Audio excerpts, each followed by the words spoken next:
So, what is up, guys? Looks like we got some more Vanguard news, and guess what? We do get Gancelot Zenith. So, let's go over some of the cards that were revealed. It was 3 cards.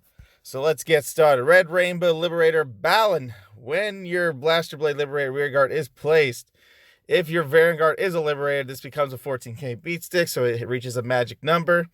Not too bad, actually, believe it or not. 7k booster in the back, turns into a 21k unit. It's not actually terrible. I mean, since we're running a lot of Blaster Blade Liberators, you'll be able to get that effect off a lot easier than you think. White Rainbow Liberator Balin. When your Blaster Blade Liberator is placed in the same color as this unit, if your Vanguard is a Liberator, counter charge 1. So now, Liberators get a Counter Charger, but it's mostly for Blaster Blade Liberator. So now those CB2s turn into CB1s, saving you some CBing. I still think we're using Trip no matter what. Might as well just CB2 right back up. So, yeah, pretty much. That's what we're kind of going for.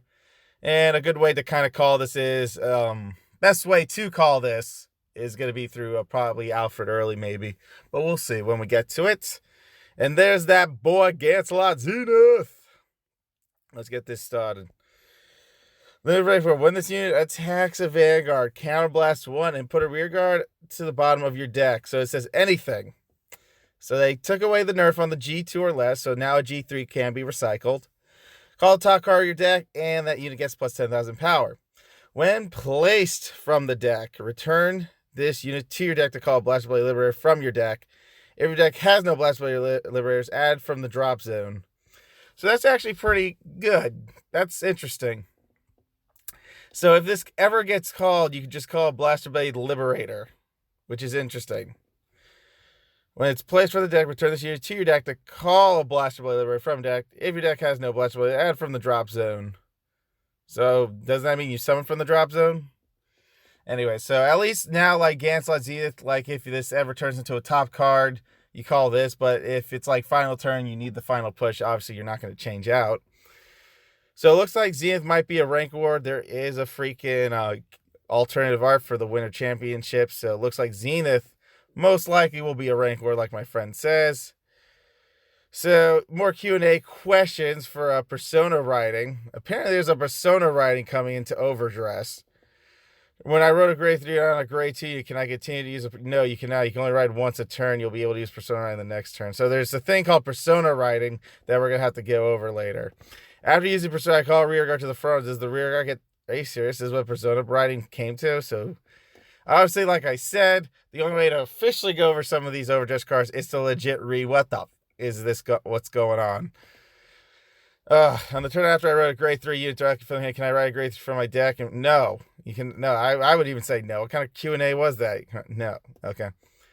It looks like more G overdress announcements, English names, in Japanese. Shavaki Divine Dragon, Nirvana, the Ace, Flame Slash Dragon, Inferno Sword, Flame Retsu. So this is the whole starter deck that comes with it. So Shavaki Divine Dragon is going to be a Persona Blast unit apparently, or legit overdress is going to be a Persona Blast game in general. But back to some Zero news. So yeah, Gancelot Zenith is looking pretty neat. I mean, he got his effect. I mean, now it's not limited to a grade 2. It could be a grade 3, so you can return a grade 3, call something else. So that's good. If he accidentally calls himself, guess what? You can tag out, call him a Blaster Blade. So Gancelot Zenith is going to bring in some oomph, which I'll be looking forward to. And obviously, if you do it correctly, you'll be able to get a lot of attacks off. I mean, that's the beauty of Gancelot Liberators. When you do Blaster Blade Liberators effect and you clean up the field, you're legit getting 3 attacks on the Vanguard max. If you play it right and you have your boosters in the back, so you'll definitely max out the 3 attacks with possibly 1 trigger check that you might need for 1 unit in case your opponent does hit defense. But if your opponent doesn't hit defense, he's taking 3 attacks to the face thanks to Gancelot Zenith.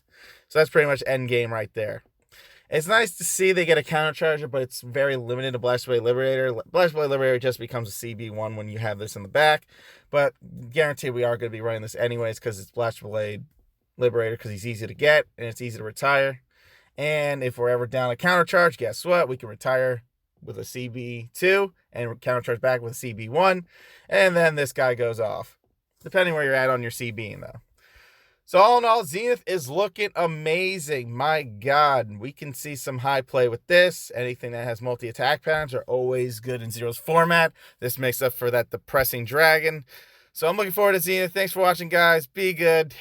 Stay safe. I mean, like I said, once we get to more overdressed cards that we can read, we'll definitely go over some of the TCG. Why not? All right, guys. Thanks for watching. Be good. Stay safe. And until next time, I'm out. Peace.